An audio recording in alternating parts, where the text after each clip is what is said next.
प्रवीण दुबे, कर्ज माफी के मुद्दे पर अब कई नेताओं के पहले वोटर ही ना पूछ ले कि पहले आप लोग ठीक तरीके से तय कर लो कि कर्ज माफी हुई है या नहीं हुई है, फिर सभा में बयान देने आना।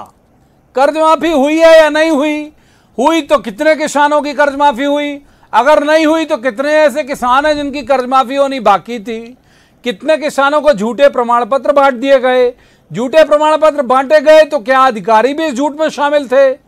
कांग्रेस जिसे सीने पर तमगे की तरह लगाए उपचुनाव में उतर रही है, कर्ज माफी के इस मुद्दे पर अब सरकार के बदलते बयानों पर है सवाल। पहले सिरे से इनकार की किसान का 1 रुपए का भी कर्जा माफ नहीं हुआ, फिर कृषि मंत्री का इकरार कि हाँ हुई तो है कर्ज माफी। इसके बाद सदन में शिवराज सरकार की मोहर के साथ ये मंजूरी भी कि पहले चरण में 20,23,136 किसानों के 7100 करोड़ और दूसरे चरण में 6,72,000 से ज्यादा किसानों के 4500 करोड़, जीरो तो मेरा गणित बहुत शुरू से कमजोर रहा है, जीरो नहीं लगा पाऊंगा, तो 4500 करोड़ से ज्यादा की कर्ज माफी हुई है। तो कुल मिला के 51 जिलों में 26,95,000 किसानों का 11,600 करोड़ रुपए से ज्यादा का कर्जा माफ किया गया। ये सरकारी जवाब है, मेरा नहीं है। क्या ये आंकड़ा और सदन में सरकारी मोहर के साथ पेश किया गया दस्तावेज क्या उपचुनाव में सरकार के लिए गले की हड्डी बन जाता? क्या वजह है कि इधर कर्ज माफी मंजूर की और उधर सरकार ने यह कहकर यू टर्न भी ले लिया कि कर्ज माफी नहीं हुई? अधिकारियों का जवाब गलत है। जिस IAS अफसर के सदन में दिए गए जवाब की वजह से सरकार की किरकिरी हुई, सरकार ने उसे भी नहीं बख्शा और उन पर तबादले की गाज गिर गई। अब कर्ज माफी हुई है कि नहीं हुई, सियासत की सुई जिस सवाल पर अटकी थी उसमें अब नया ट्विस्ट आ गया है। अब तक इस मुद्दे पर लगातार हमले झेल रही कांग्रेस अब हमलावर हो गई। लेकिन कर्ज माफी की हकीकत से भी बड़ा सवाल कि सरकार को ये यू टर्न क्यों लेना पड़ा, सवाल उठा है। तो जवाब तो देना होगा, लेकिन पहले आपको दिखाते हैं एक रिपोर्ट, देखिए।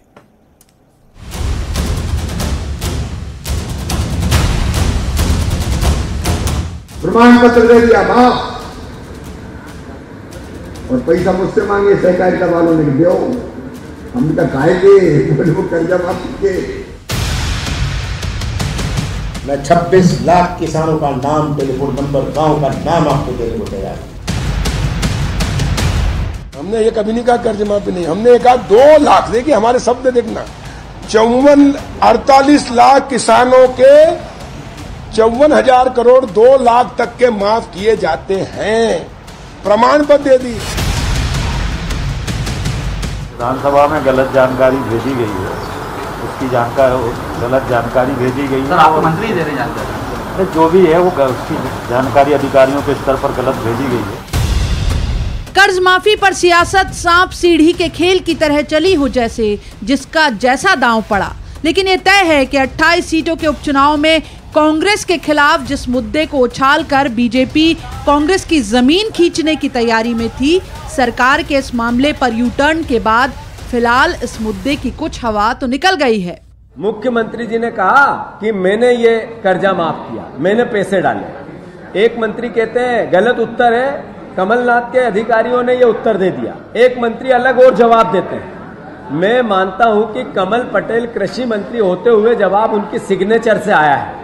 सब अलग अलग बयान दे रहे हैं, जैसे एक झूठ दूसरे झूठ के ऊपर टिकता नहीं है। इनका झूठ अपने आप उजागर हुआ।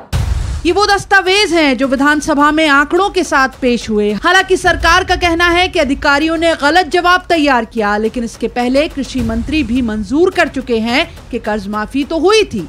हमने ये कभी नहीं कहा कर्ज माफी नहीं, हमने कहा 2 लाख, देखिए हमारे शब्द देखना, 48 लाख किसानों के 54,000 करोड़ 2 लाख तक के माफ किए जाते हैं। प्रमाण पत्र दे दिए। अब जब इस मुद्दे पर कांग्रेस हमलावर हुई तो बीजेपी डिफेंसिव मोड में नहीं आई, बल्कि सरकार के मंत्रियों ने सीधे PCC चीफ कमलनाथ को टारगेट पर लेना शुरू कर दिया। बयान सुनिए जरा। नेता की सबसे बड़ी FIR है, उसको सत्ता से बाहर कर दो। वो बड़ा पागल हो गया, वो समझ में नहीं आ रही उसको क्या हो गया है। जो कांग्रेस कमेटी के CEO हैं आजकल मध्य प्रदेश के, कमलनाथ जी, इनका पूरा 15 महीने का अगर लेखा जोखा सही तरीके से खोल दिया गया तो ये बाहर नहीं होंगे, जेल के हवालात में होंगे। हवाएं सिर्फ मौसम ही नहीं बदलती, राजनीति में हवाओं का रुख बहुत कुछ तय करता है। तो 28 सीटों पर कर्ज माफी का मुद्दा हवाओं में है। पहले बीजेपी ने इसे कांग्रेस के खिलाफ इस्तेमाल किया, अब कांग्रेस सरकारी मोहर के दस्तावेज की ढाल लिए चुनाव मैदान में उतरने की तैयारी में। जिसे इन सियासी दलों से सवाल पूछने हैं वो अन्नदाता एक मुश्त चुनाव में बोलेगा, सवाल करेगा और जवाब तो देना होगा। भोपाल में मनोज राठौर, शरद श्रीवास्तव और ग्वालियर में सुशील कौशिक के साथ bureau report, news 18 Madhya Pradesh Chhattisgarh. तो रस्मन सबसे पहले मेहमानों का परिचय जिनके साथ हम इस चर्चा को आगे बढ़ाएंगे। हमारे साथ हैं कुणाल चौधरी, बहुत ऊर्जावान कांग्रेस के विधायक हैं, युवा विधायक हैं। कुणाल जी का बहुत स्वागत। दूसरे मेहमान रजनीश अग्रवाल, ये बीजेपी के बड़े ऊर्जावान और बहुत अच्छे प्रवक्ता है। रजनीश जी का स्वागत है। तीसरे मेहमान पत्रकारिता का बहुत चर्चित चेहरा है, बहुत अच्छे राजनीतिक विश्लेषक हैं, हेमंत शर्मा। हेमंत जी का भी बहुत बहुत स्वागत है।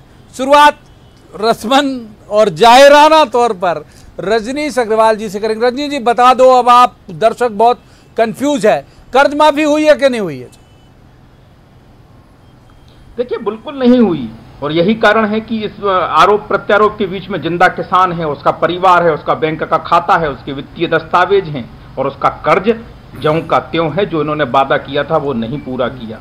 तमाम प्रकार के दस्तावेज ये बताते हैं। अरे 54,000 करोड़ से ज्यादा का पहले कांग्रेस के नेता प्रवक्ता पदाधिकारी कहा करते थे। विधानसभा में कौन लिख के दे आया जाके वहां पे? कौन जवाब दिया था? ना हेमंत जी गए थे ना मैं गया था। विधानसभा का जवाब किसका था सर? पैक्स का। बिल्कुल बिल्कुल बिल्कुल वही तो जांच का विषय है। वो पैक्स कोऑपरेटिव सोसाइटीज के मामले से जो गड़बड़झाला हुआ वो क्या मामला है? जो झूठे सर्टिफिकेट्स दिए गए, ना नोटिस दिए गए, ना खातों में पैसा दिया गया, क्या मामला है? इनकम टैक्स पेई जो लोग हैं उनसे कहा गया कि इनके हमने कर दिए, ये क्या मामला है? नेताओं के सगे संबंधियों को देखा गया और इक्का दुक्का उनके नाम पर बिल फाड़े गए, ये क्या मामला है? जांच का पूरा विषय मामला बनता है। जितना बजट में ही पैसा नहीं उतने आपने कर कैसे दिया? आप मजाक बना रहे हो किसानों को। जिंदा किसान कह रहा, आप मीडिया के लोग गए, जो पेन ड्राइव दी थी उन पेन ड्राइव को ग्राउंड जीरो पर अमरीजामा पहनाया गया कि नहीं गया? वहां जाके पूछा किसान से, किसान ने खाता भी बताया, अपने वचन भी दिए कि भैया हमें कहां है, इन्होंने धोखा दिया है, ठगी की है।